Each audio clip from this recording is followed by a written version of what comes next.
Howdy, y'all. Name's Clover. Back in November, I made partner on Twitch, and lately I've been reflecting on the journey that got me here. Now, not many folks know this, but I used to be a different VTuber, and on that brand, well, I was partner there too. The accounts were never tied together, there was no crossover or influence between them, but that strategy that got me partner once, well, that same approach worked the second time. So today, I want to share that strategy with y'all, because I know how tough it can be to grow, and I want to help equip those y'all out here hustling with the same tools and knowledge that I discovered. Now, I'll start by diving into my past, but if you're just here for the strategy, feel free to skip on ahead to the next chapter. I want to be real with y'all. When I started fresh, I told folks that I was a new brand. Not because I wanted to mislead anyone, but because I was trying to protect myself.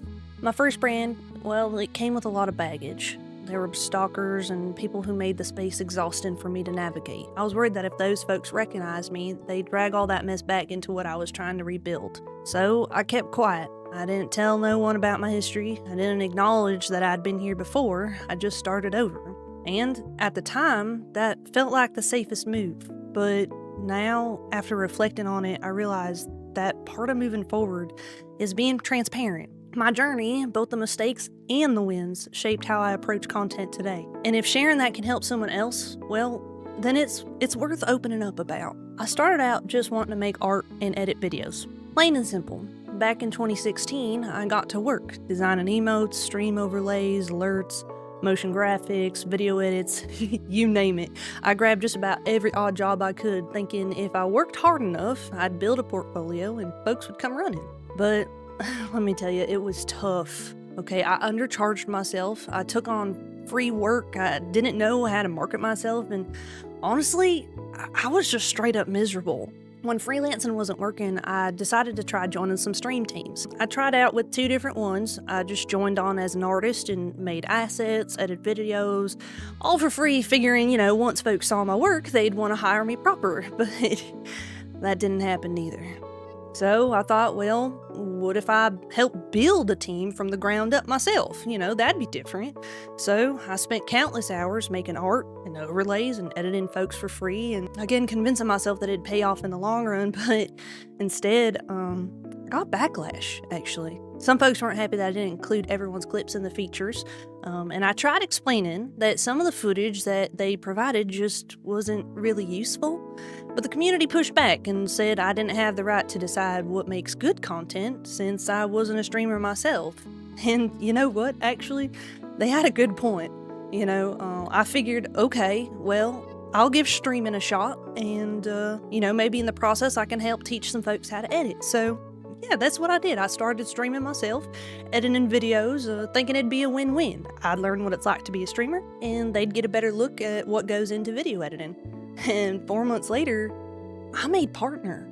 At the time, I thought maybe I'd just gotten lucky, found myself at the right place in the right time, and not only that, but a lot of my success felt like it was derived from trend chasing and catering to what the audience wanted rather than what I wanted. I was consistently changing my approach based on what others told me I should be. So yeah, I kept at it for about 3 years, though that last year was super rough, and honestly, it barely counts. Between trying to be something that I wasn't and dealing with some very difficult circumstances, both creators and viewers alike, I'd hit my limit, truly. The pressure got so bad that I really just shut everything down and walked away without saying nothing, like no goodbyes. I didn't tell a soul that I was leaving. I just quit.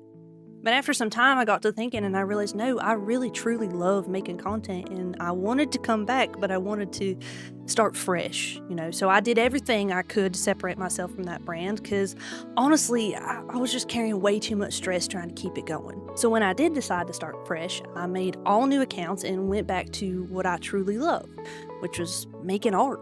And once again, I was very surprised by how fast my growth took off. But now, looking back, I realized it wasn't about luck. It wasn't just timing or coincidence or doing what others demanded of me. It was genuinely a strategy. The way I build my content, the choices I make, the steps I take, they all play a role in how I got here. And if I can break that down and make it easier for someone else to follow, then I want to do that. because no one should have to figure out the hard way like I did. So now that you know a little bit more about me and understand my story, let's go ahead and get right into this deep dive on the strategy that helped me grow 2 separate channels to Twitch partner. Alrighty, y'all, let's talk strategy. So there's a good bit of ways to grow your channel, but I'm going to focus specifically on what worked for me and my growth. Know that this ain't the only route that you can take, but being that I have the most experience in this way of doing it, this is the one that we finna talk about. So what is that way? Well, one of the biggest factors in my growth was short form content. I'm talking TikTok, Instagram, YouTube Shorts. They changed the game for me, y'all. So I'm going to break down how they work and why they can be the key to finding your audience. Let me just be super real with y'all real quick. The average viewer does not care that you're live. What they care about is you. And I'm live posts don't tell them a thing about you. So simply hitting go live ain't enough. Dropping links in Discord, using self-promo channels, or letting auto-post announce your streams on Twitter, none of that actually grows your channel. You gotta show the world what you're about. So let's break it down. Where do you post? How do you post? What do you post? Why does it matter? Out of all the styles of content out there, I genuinely believe that short form videos are the strongest way to grow your brand. The big 3 being TikTok, Instagram, and YouTube Shorts are really where you're gonna get seen. Giving folks a peek at what you do before they ever stop by your stream is the best way to find your audience and connect with them. When I first started in 2021, all I ever did was post on TikTok. That was it. Maybe an occasional Twitter post, but let's be honest, those never went anywhere. My main focus was TikTok, and with just TikTok alone, I was able to reach partner in 4 months. Okay? So fast forward to my current channel, and I use a similar strategy, creating videos and then posting those videos to TikTok, Instagram, and YouTube Shorts. This time, doing that strategy, I was able to hit partner in 2 months. Without those small snippets of who I am being posted on other platforms, there's no way I would have made partner as quickly as I did. In fact, as Clover, I was posting content on social media weeks before I even started my first stream. And because of the growth that I saw on those platforms, my first stream averaged over 30 viewers right out the gate. So how do these platforms actually work? Now, again, I just want to reiterate that everything I say here is based off of my own experiences, so please take it with a grain of salt. I ain't a trained marketing expert. I don't have no insider information on social media algorithms. I'm literally just a guy who loves creating content and has a knack for noticing patterns. Okay, so with that being said, there are a few do's and don'ts to keep in mind. Every platform has its own written and unwritten rules. From what I've seen, TikTok, Instagram, and YouTube all love when you post daily. When the algorithm sees that you're being consistent, it's more likely to push your content. My guess is that platforms want creators to bring folks back every single day. So regular posting keeps users engaged, which means better traffic for the platforms itself. Hashtags also play a role in teaching the algorithm who would be interested in your content. Some platforms, like Instagram, care a lot about hashtags, while others, like YouTube, seem a bit more indifferent.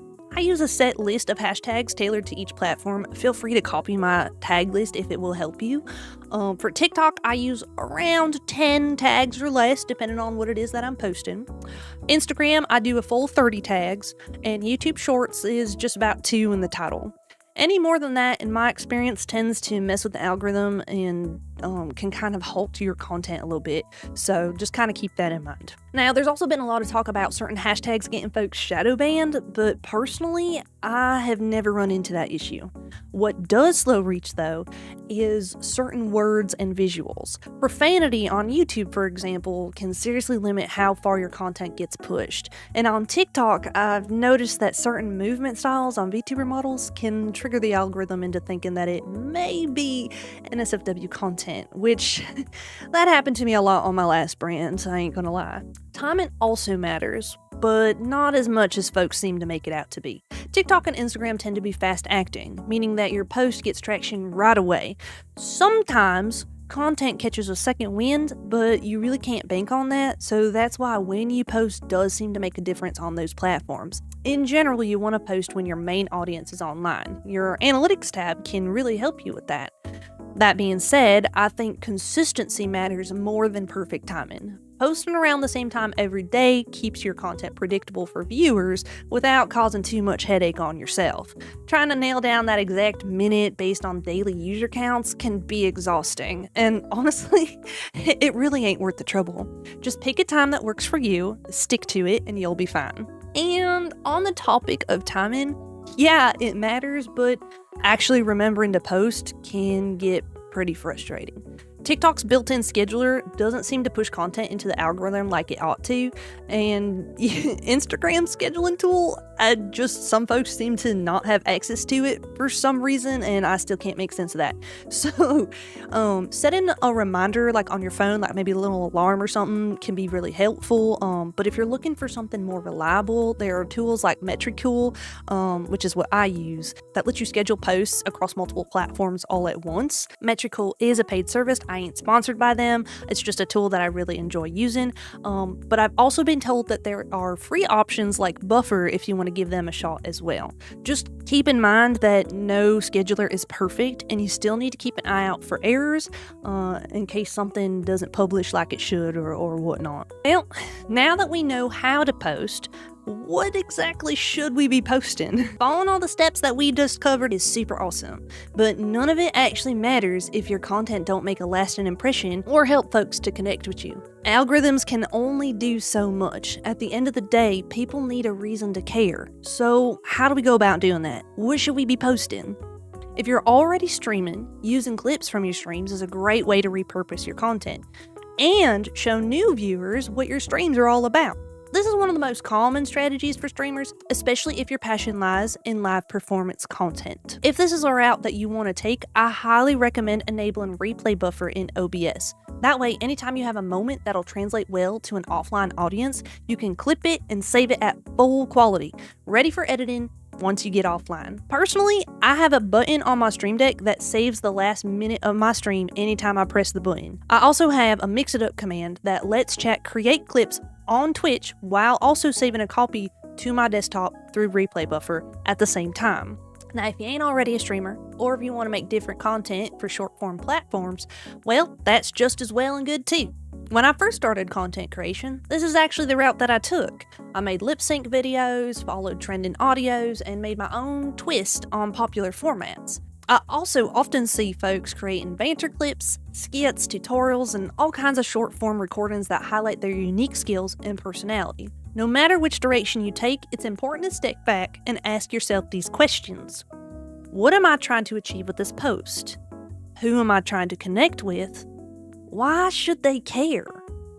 Here's the trick. Keep your short form content accessible. Think about it like this. If I showed your video to a little old lady at the grocery store, would she understand what's going on? What would she say about it?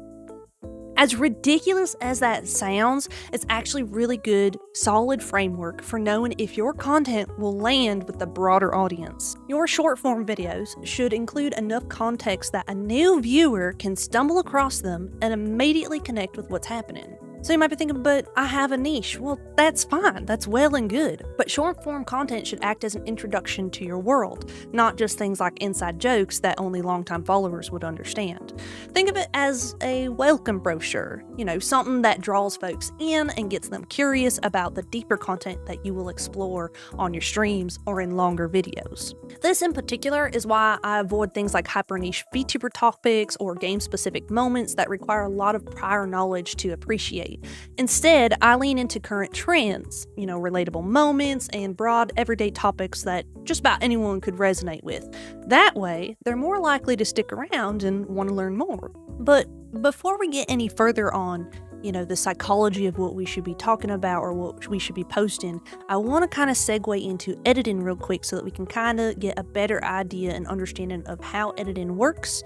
Because once you understand how you're going to edit your content, then you can kind of better understand what you're going to put in it. Now, I know it can feel like some big complicated process, but truth is, you really don't need fancy effects or over-the-top edits to make a good video.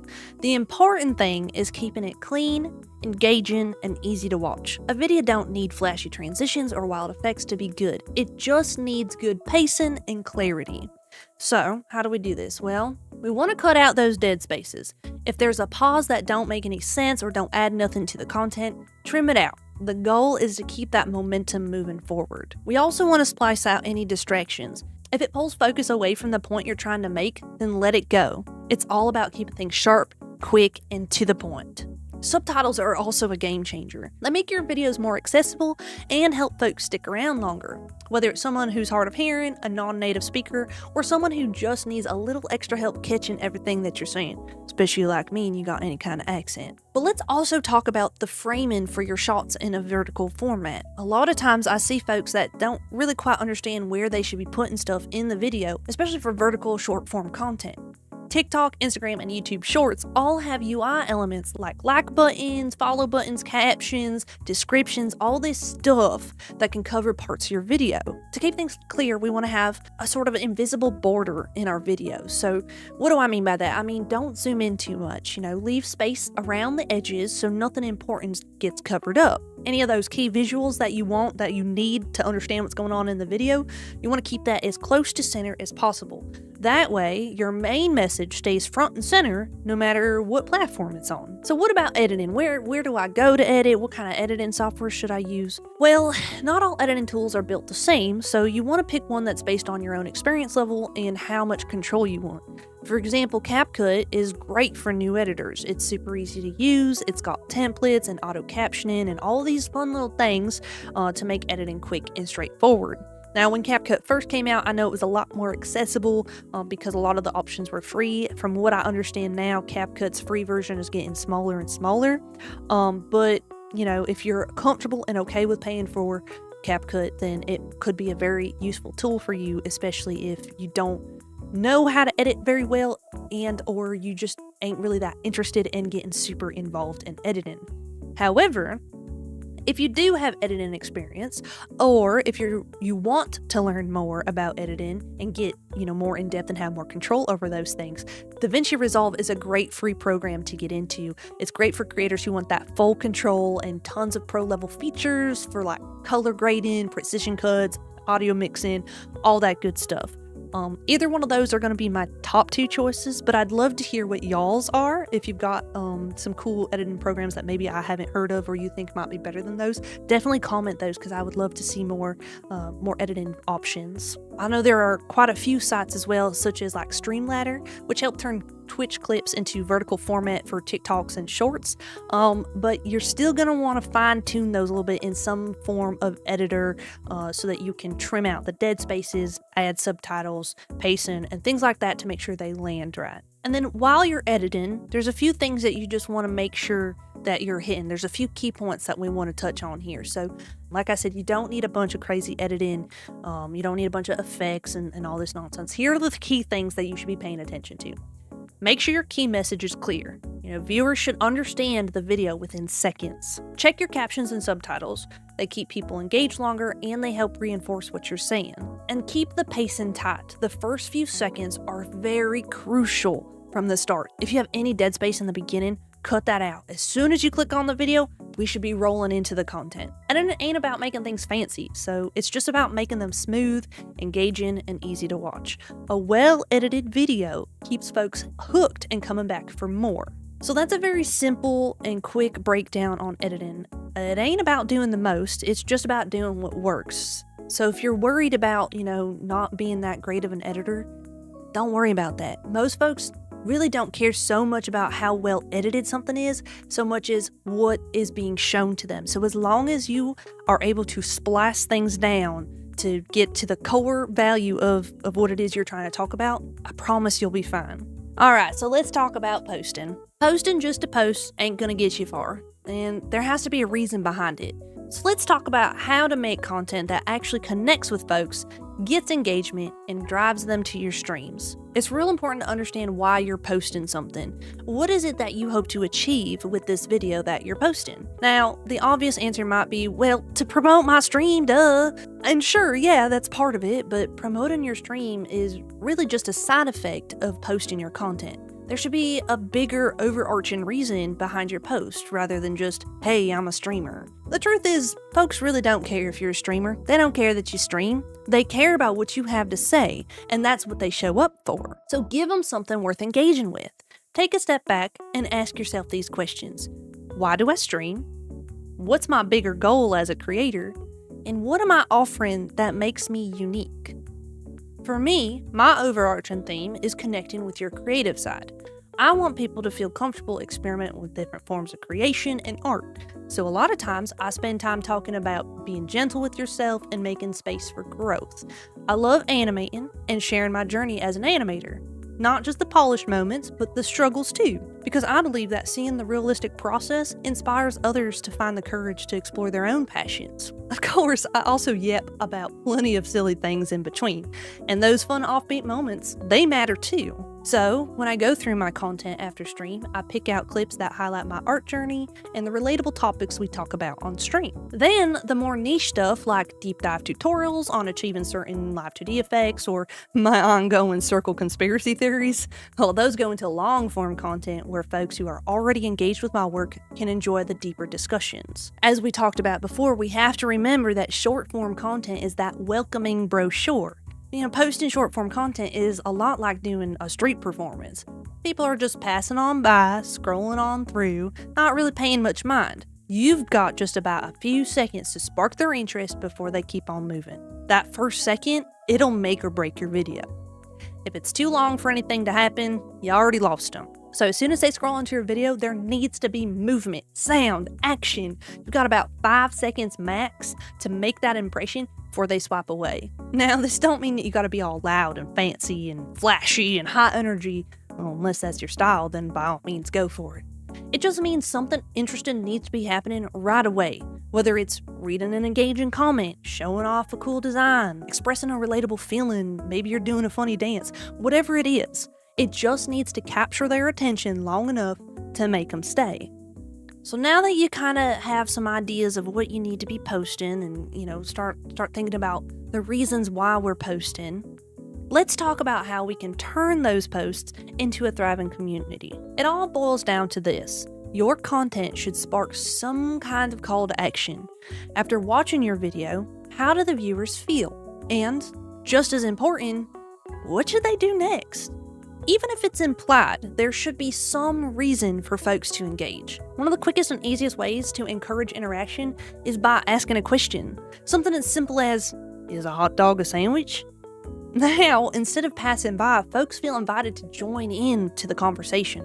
Suddenly they're talking, debating, sharing options and opinions, and just like that, they're engaging with you, your content, and even other folks who found the topic interesting. Not only does this engagement boost your content in the algorithm, but it also helps build real connections with your community. That kind of interaction, whether it's a fun debate or just a shared moment, helps turn casual viewers into loyal ones. And here's the best part. When folks really enjoy that connection, they start seeking out your live streams so that they can interact with you in real time. I hope this breakdown helped y'all pull apart some of the more strategic ways you can go about content creation. And again, all this is just coming from my own personal perspective, and I'm always happy to hear y'all's thoughts on this as well. More than anything, I want this to be a resource that you can take with you, tweak to fit to your own approach, and build on it in a way that feels natural to you. If any of these things that we talked about sparked new ideas, helped clear up questions, or made you think about your content a little bit differently, I'd love to hear about it and discuss. And of course, if you have any questions or you'd like me to dive a little deeper into any of these topics, let me know as well. But thank y'all so much for watching, and I'll see y'all next time.